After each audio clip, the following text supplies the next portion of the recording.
एक समय की बात है। एक छोटे से गांव में रिया नाम की एक लड़की रहती थी। रिया बहुत ही जिज्ञासु और साहसी थी।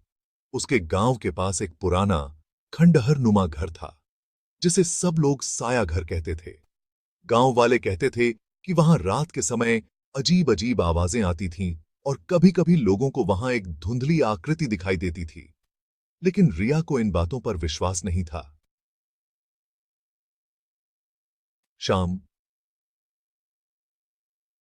जब सूरज ढलने लगा, रिया ने ठान लिया कि वह साया घर की सच्चाई जानकर रहेगी।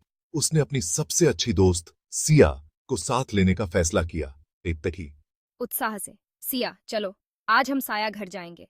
हमें देखना होगा कि वहां सच में कुछ है या नहीं। डरते हुए, लेकिन रिया, क्या तुम्हें नहीं पता? गांव वाले कहते हैं कि वहां भूत है, हमें नहीं जाना चाहिए। हंसते हुए, डरो मत, मैं तुम्हारे साथ हूँ। हम बस थोड़ी देर वहां रहेंगे और फिर लौट आएंगे। रात के करीब 8 बजे दोनों लड़कियां साया घर की ओर चल पड़ीं।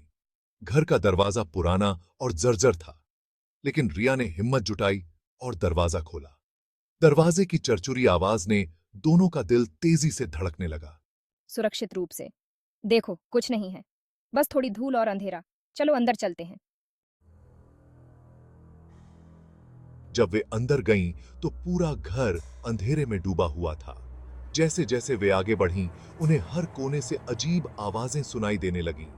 अचानक एक तेज ठंडी हवा चली और एक दरवाजे की झटके से बंद हो गई। किस पारी दे थी। घबराते हुए, ये क्या था? मुझे बहुत डर लग रहा है। तुम्हें डरने की जरूरत नहीं है सिया, ये सब बस हवा का खेल है। चलो, एक बार ऊपर के कमरे में चलते हैं। दोनों ने साहस जुटाया और ऊपर के कमरे की ओर बढ़ी। वहां एक पुरानी खिड़की थी जो धीरे धीरे खुल रही थी। अचानक एक धुंधली आकृति ने उनकी आंखों के सामने आकर चीख मारी। यहां से जाओ, ये तुम्हारा स्थान नहीं है। चिल्लाते हुए, मैं नहीं जाना चाहती, हम यहाँ रहेंगे। दोनों लड़कियों ने घबराकर घर से बाहर भागने का फैसला किया, लेकिन जैसे ही वे दरवाजे के पास पहुंची, दरवाजा अपने आप बंद हो गया। आंसू बहाते हुए, क्या हम फंस गए हैं? नहीं, हमें दरवाजा खोलना होगा। उन्होंने मिलकर दरवाजा खोलने की कोशिश की, लेकिन वह नहीं खुला। तभी अचानक कमरे में एक तेज आंधी आई और वे दोनों एक कोने में गिर गईं। चिल्लाते हुए, सिया कुछ करो, हमें यहाँ से निकलना है। फिर अचानक एक गहरी आवाज गूंजी। मैं यहां अकेली हूं, कोई मेरे पास नहीं आता। जाओ, तुम लोग सुरक्षित हो, लेकिन इस जगह से दूर रहो। जैसे ही उन्होंने यह सुना, दरवाजा अपने आप खुल गया। दोनों लड़कियों ने एक दूसरे का हाथ थाम लिया और तेजी से बाहर भाग गई। जब वे बाहर निकली, तो सांस लेने के लिए उन्हें थोड़ी देर रुका। हंसते हुए और रोते हुए, मैंने कभी सोचा नहीं था कि मैं ऐसा अनुभव करूंगी। हमेशा याद रखो सिया, कभी भी डरने की जरूरत नहीं है, लेकिन हाँ, इस घर में दोबारा नहीं जाना है।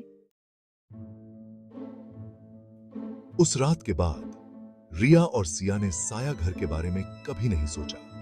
उन्होंने समझा कि कुछ रहस्य हमेशा रहस्य ही रहने चाहिए।